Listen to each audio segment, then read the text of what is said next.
Bienvenidos a la fogata revolucionaria de IFE. Espero que se encuentren muy bien, en compañía de sus seres queridos, de su familia. Es importante encontrar momentos como estos, darnos la oportunidad y el tiempo de poder aprovechar en familia, divertirnos, disfrutar de una tarde agradable como esta. No necesitamos de mucho para divertirnos. Los invito, si todavía no lo han hecho, a salir tantito al patio, si tienen oportunidad de sacar su celular o sacar su computadora y prepararse para poder disfrutar de esta fogata juntos. Pueden, como yo, salir, acampar y a la luz de las estrellas e iluminándonos la fogata, vamos a poder conmemorar algo muy importante que se celebra en nuestro país el día de hoy. Hoy nos vamos a remontar, vamos a viajar en el tiempo, específicamente a un año que es 1910. Siéntate, disfruta y escucha de estos relatos tan importantes para poder conocer un poquito más sobre nuestra historia. La Revolución Mexicana es un evento histórico en el que el desarrollo de México cambió por completo. Para entender la revolución hay que hablar un poco de lo que pasaba antes, así que vámonos unos 110 años atrás. ¿Has oído hablar de Porfirio Díaz? Fue presidente de México, pero con una peculiaridad. Y esta es que su mandato duró por más de 30 años. A este se le conoce como el Porfiriato. Mientras Porfirio estuvo al frente del país, México tuvo muchos cambios. Este señor gobernaba para establecer paz, orden y progreso al país.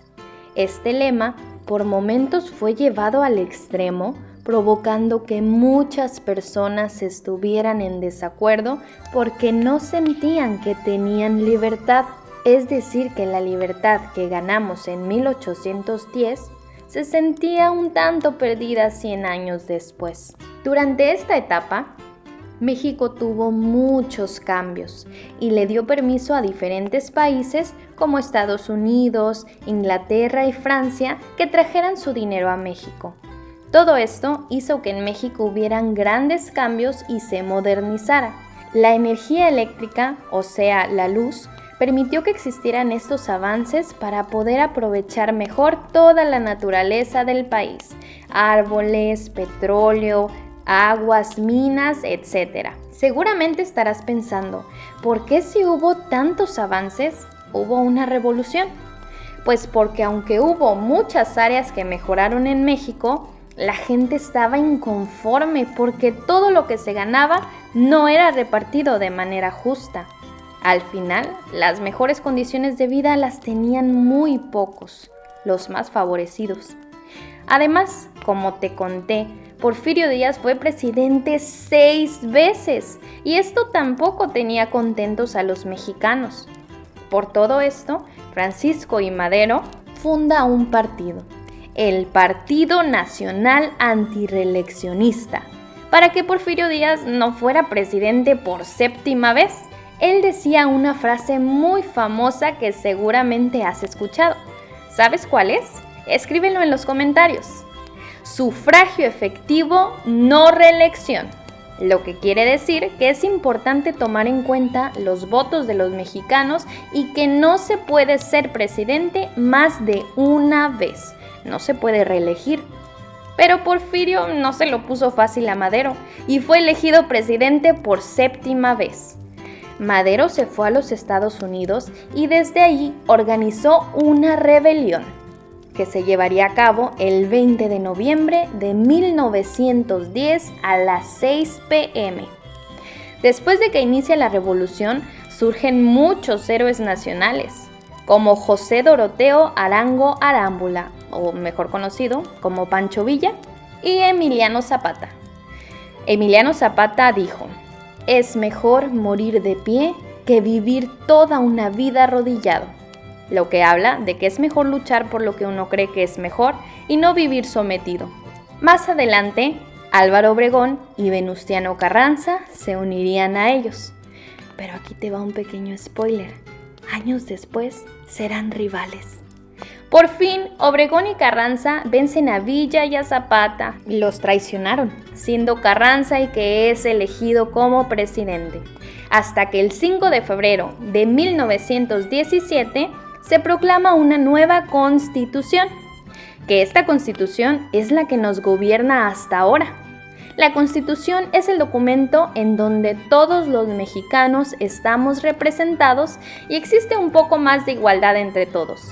Como Carranza no impulsó a los que más necesitaban ser escuchados y tomados en cuenta, Álvaro Obregón se hace presidente, impulsando mejoras en las escuelas, aclarando cómo se repartirán las tierras e impulsando el arte. ¿Ves cómo el 20 de noviembre no es simplemente un día en el que descansamos? Es un día en donde recordamos cómo empezó una de las revoluciones sociales más importantes del país. Así como recordamos que todos los ciudadanos mexicanos somos importantes.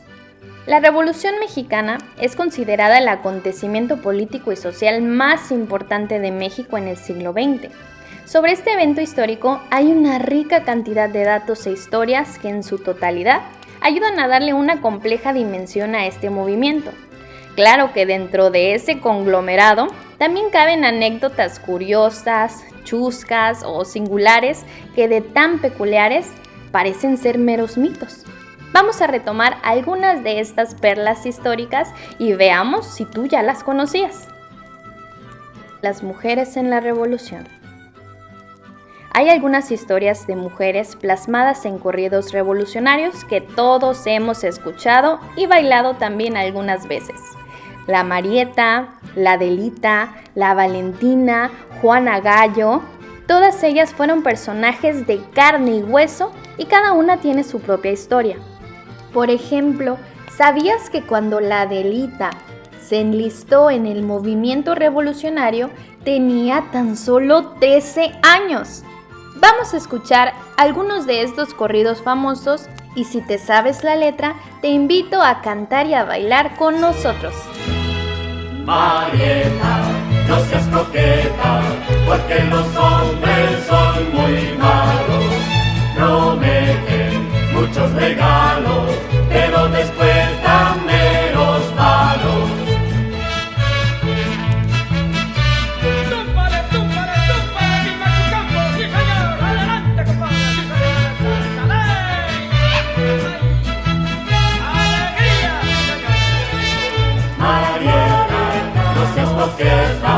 Porque los hombres son muy malos, prometen muchos regalos, pero después dan meros palos.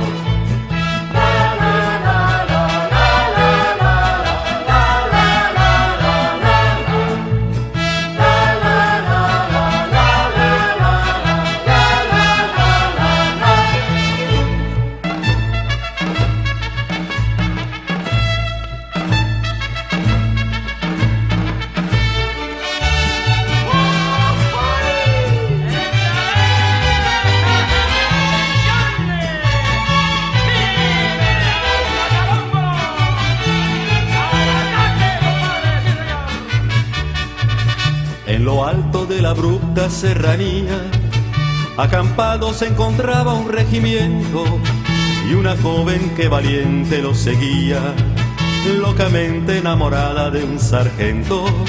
Popular entre la tropa era Adelita, la mujer que el sargento idolatraba, porque a más de ser valiente era bonita, y hasta el mismo coronel la respetaba. Y se oía que decía aquel que tanto la quería: Si Adelita se fuera con otro, la seguiría por tierra y por mar. Si por mar en un buque de guerra, si por tierra en un tren militar. Que si Adelita quisiera ser mi novia, que si Adelita fuera mi mujer, Le compraría un vestido de seda para llevarla a bailar al cuartel.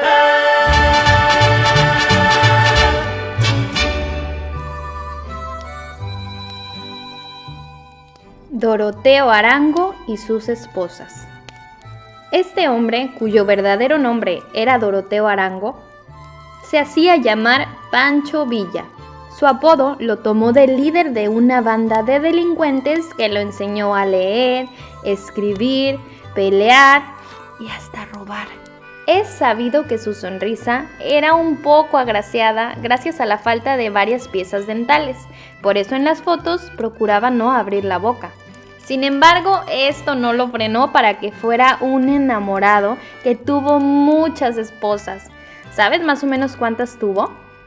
Tuvo unas 75 esposas. Caballito de Troya, estilo Pancho Villa. La toma de Ciudad Juárez, encabezada por Pancho Villa, fue famosa a nivel mundial por su similitud con el caballo de Troya. La historia cuenta que Villa interceptó el tren que llevaba a las tropas federales hacia el sur de Chihuahua y subió a sus hombres a los vagones. Haciéndose pasar por un miembro de las fuerzas federales, mandó un telegrama a Ciudad Juárez para avisar que el tren regresaría porque habían unas vías destruidas. Cuando el tren llegó a la ciudad, de su interior salieron los villistas y sin muchas complicaciones tomaron la ciudad. La revolución como espectáculo. Los estadounidenses estaban tan fascinados con la Revolución Mexicana que muchos aprovechaban para ver desde su territorio las batallas que se daban en la zona fronteriza, como si se tratase de un espectáculo. Acostumbraban a subirse a los tejados de sus casas y desde ahí observar el desarrollo de los combates. Supongo que no es sorpresa decir que varios murieron a causa de su curiosidad cuando eran alcanzados por balas perdidas. Otra costumbre rara de nuestros vecinos del norte era la de fotografiarse con los líderes revolucionarios cual si fueran estrellas de rock. Pancho Villa, estrella de cine. Otra peculiaridad de Pancho Villa es que también fue una de las primeras estrellas hollywoodenses. Era tan fotogénico y carismático que Mutual Film Company, una productora de cine estadounidense, firmó con él un contrato para grabar algunas de las batallas que tuvo en 1914. Tan encantados estaban con el resultado que esa compañía decidió producir The Life of General Villa de 1914, cinta de ficción dirigida por Christy Cavane en Raoul Walsh, donde Villa se interpretó a sí mismo. En Estados Unidos, esta película fue un éxito en taquilla y Villa adquirió fama mundial, además de convertirse en uno de los actores mejor pagados del momento gracias a los $25,000 que ganaba por película. La figura de Pancho Villa se volvió mítica al grado que en la actualidad hay más de 50 películas de ficción, tanto mexicanas como extranjeras, que son dedicadas a este emblemático personaje.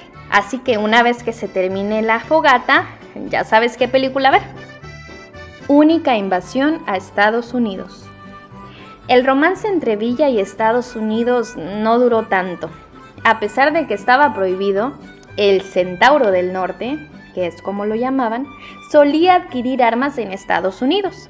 En una de esas transacciones, el comerciante Sam Ravel le vendió balas de salva, es decir, que no eran balas verdaderas, lo que desató la furia de Villa, quien ya se encontraba resentido por el supuesto apoyo que esa nación le brindaba a Venustiano Carranza. En respuesta, el 9 de marzo de 1916, Pancho Villa invadió Columbus, Nuevo México, donde saquearon y quemaron varias casas. Esta incursión fue poco fructífera para Villa, al perder varias docenas de hombres cuando el mayor Frank Tompkins y sus tropas repelió el ataque.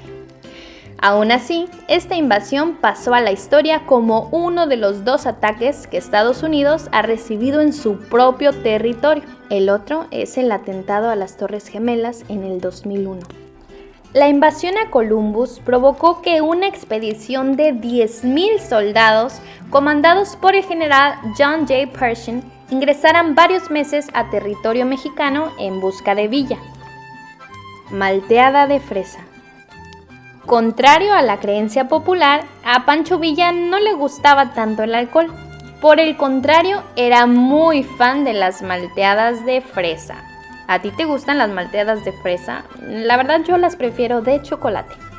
Tanto era su fervor por esta bebida que, a pesar de ser buscado por la justicia estadounidense, solía cruzar al otro lado de la frontera para tomarla en cafeterías de San Antonio y El Paso. En México hubo cantinas que comenzaron a preparar esta bebida con tal de mantener contento al líder revolucionario. Otro dato, también le gustaban mucho las palanquetas. Fue hasta los últimos años de su vida cuando comenzó a beber anís. Presidente por 45 minutos. Pedro Lascurain Paredes es uno de los presidentes con el mandato más breve de la historia, pues solo duró 45 minutos. Aún así fue suficiente para cambiar el rumbo del país. Cuando Francisco I. Madero fue obligado a firmar su renuncia como presidente, Lascurain fue electo para suplirlo. Juró el cargo el 19 de febrero de 1913 a las 5:15 de la tarde. Sus únicas acciones en el poder fueron nombrar a Victoriano Huerta como secretario de Gobernación y renunciar al puesto a las 6 en punto de la tarde. Así Huerta alcanzó la presidencia tal y como lo habían planeado. ¿Te imaginabas que había un presidente que había gobernado por tan poco tiempo? Garbanzos de Obregón. Antes de volverse un importante caudillo de la revolución, Álvaro Obregón se dedicaba a cosechar garbanzos. Al parecer tenía tan buena mano y era un negocio rentable, pues poseía una empresa pujante en Sonora. Incluso en 1909 inventó una máquina para cosechar esta leguminosa. La cucaracha. Todos hemos escuchado la famosa canción de La cucaracha, que ha sido cantada por infinidad de intérpretes dentro y fuera del país. Lo que no todos saben es que este tema fue usado como himno de guerra contra Victoriano Huerta. Es decir, se la cantaban como para reírse de él. Además de usurpador, asesino y traidor, a Huerta se le consideraba adicto a la marihuana, que es una droga ilegal en México, y al alcohol. Y es de ahí de donde viene tan peculiar letra. Vamos a escucharla para recordar cómo va su letra y estoy segura de que ya no la podrás escuchar igual. Cantemos y bailemos La cucaracha.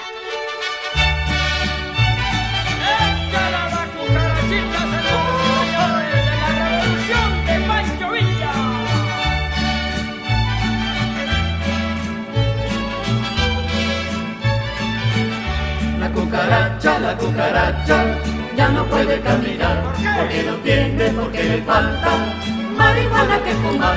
La cucaracha ya no puede caminar porque no tiene, porque le falta marihuana que fumar. La maldita cucaracha es un animal muy necio que anda metiendo la pata en la guerra y el comercio. Ya murió la cucaracha, ya la llevan a enterrar entre 4 sopilotes y un ratón de sacristán. La cucaracha ya no puede caminar porque no tiene, porque le falta marihuana que fumar.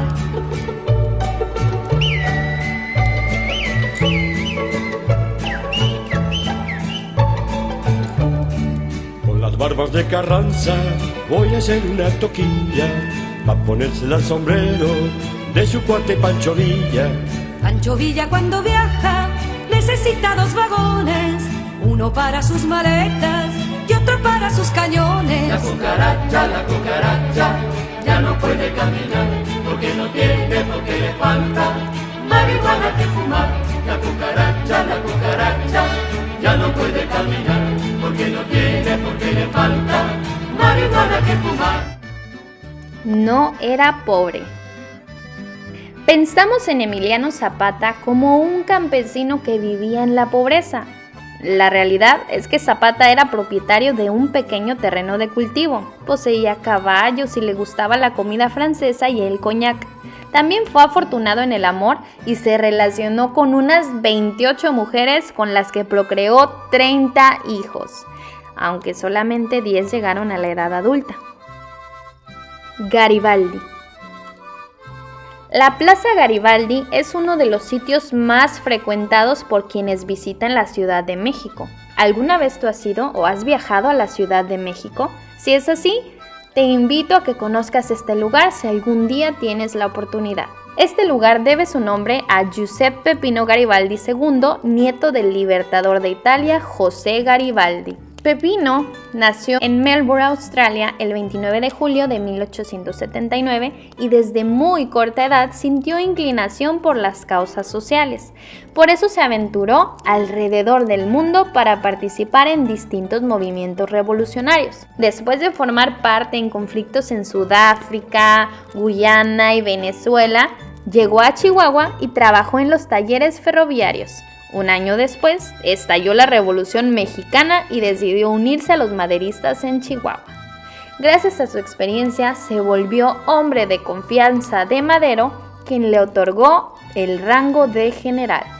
Le apodaban José el Gringo Garibaldi. Por ser extranjero, otros revolucionarios como Pascual Orozco y Francisco Villa lo veían con desconfianza, lo que llevó a su eventual renuncia. Regresó a Europa y formó parte de la Primera Guerra Mundial. Aún así, su nombre quedó grabado en la historia de nuestro país. ¿Se imaginan lo emocionante que fue su vida? Y peligrosa también. Y después de conocer todos estos datos interesantes, emocionantes e importantes, hemos llegado al final de esta fogata revolucionaria que ya está a punto de apagarse.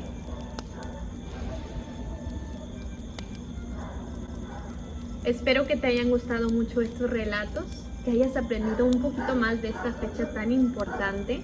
Ahora vamos a ver las cosas un poco más diferentes. Gracias por permanecer aquí con nosotros durante toda esta transmisión. Espero que se hayan divertido mucho. Y por ahí, si estás con tu abuelito, con algún tío, con tus papás, ellos también te podrán relatar un poquito más. Pueden quedarse a disfrutar otro rato y que pasen una excelente noche.